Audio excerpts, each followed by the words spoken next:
Convince the others that your guesses are the correct ones, preferably if they're actually correct, in Guessocracy Roll and Vote.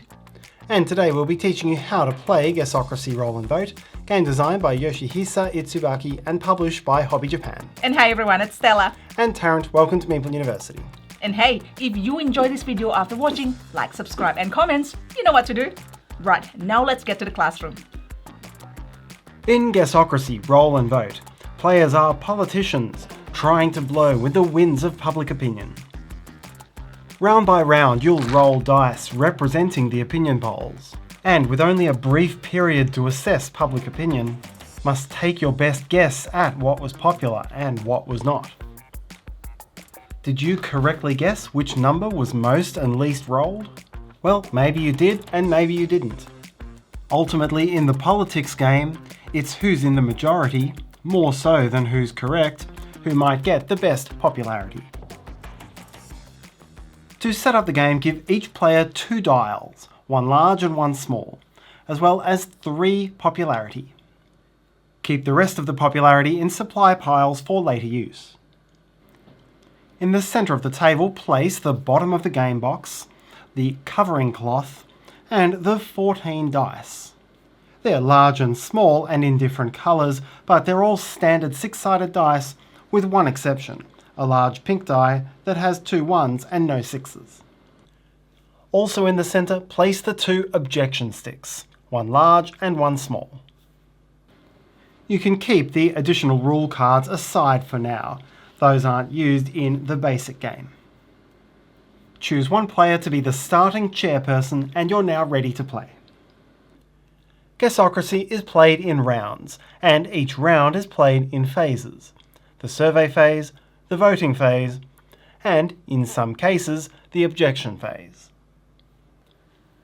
In the survey phase, the chairperson gathers up all of the dice and rolls them into the box.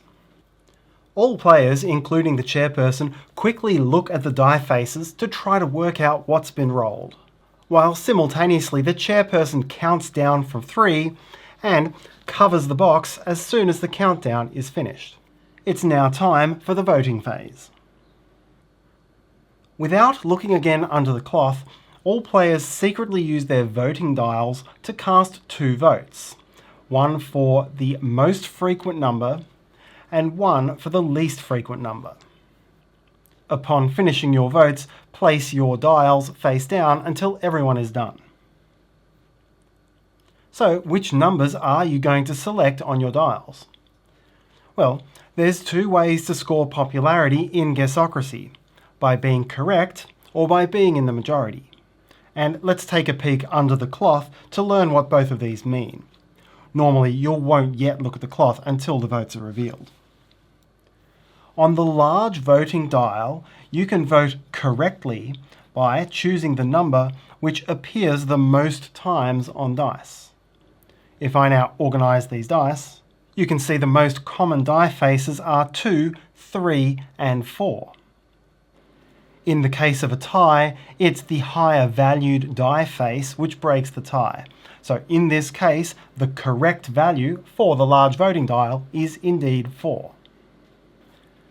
To be correct on the small voting dial, you want to choose the number which appears the fewest times, as long as it appears at least once. Here, for example, I have no 5s, so it's discounted, and the fewest are 2s and 3s. In a tie for the small dial, it's the lower face value which breaks the tie, so in this roll, the correct answer would be 2. That's how to be correct. To be in the majority, then among all players' dials of a certain size, you want to have the number which appears the most times.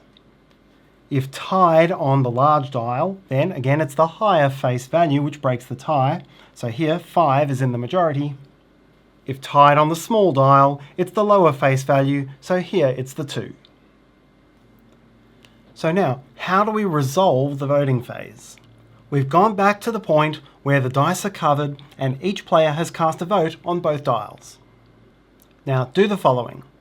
First, all players reveal their large dials, and you'll be able to see which number is in the majority. Every majority holder immediately earns 1 popularity point. However, from the moment the dials are revealed, any player may grab the large objection stick, which will force a count of the dice to see what the real correct answer actually was. You'll usually only do this if you're confident that you have the correct answer and that the majority is wrong. Then, before resolving the large objection, you reveal the small voting dials and follow the exact same process. Each player in the majority gains a popularity, while any player may, if they wish, grab the small objection stick to force a count. It is not necessary for any player to grab a stick. It's quite possible that a stick won't be taken and therefore no count will occur.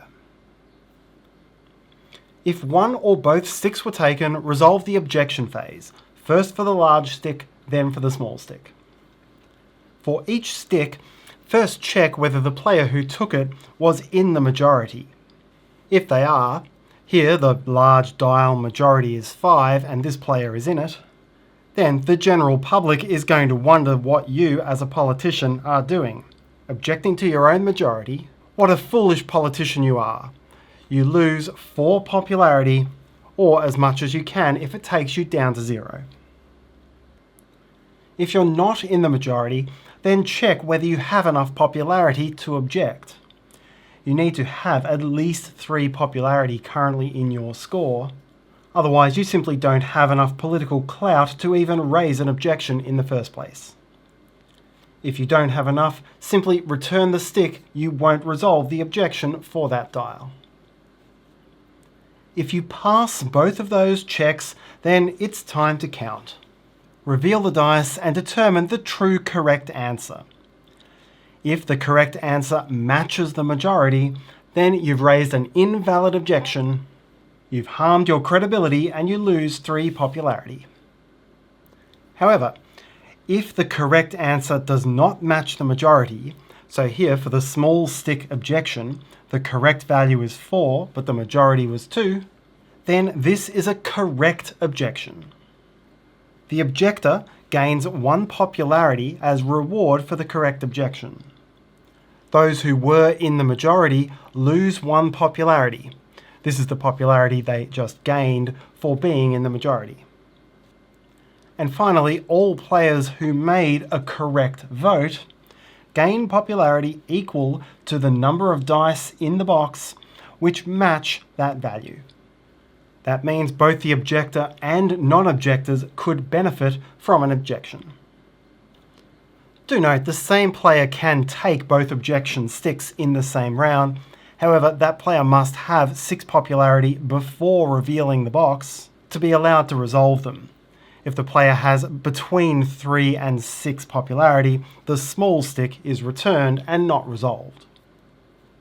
The other thing to note well is that the fastest way to gain points is to have the correct answer when there is a large dial objection. In this case, for example, the large dial's been objected, the correct answer was 1, so the majority holders lose the popularity they just gained.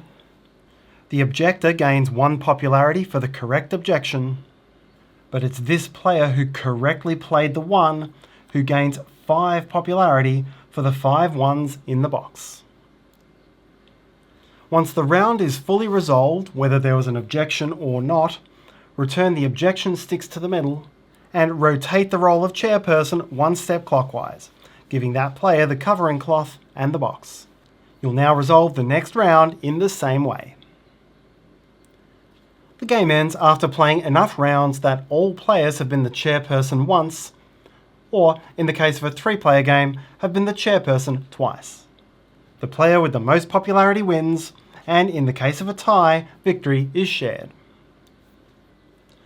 Once you're familiar with the base game, you can add some extra challenge or chaos by using the additional rule cards. At the start of each round, before rolling the dice in the survey phase, reveal one of these cards. And this adds an extra rule for this round only. Orange cards generally make things more difficult or chaotic by adding some physical challenge to the play, while green cards make the voting more intricate by discounting or changing the values of some dice. Meaning you'll have to think more carefully to work out the true correct answer for each vote. Thanks for watching, and if you like this video, maybe you'd like to watch this next one. Have a great day. Bye!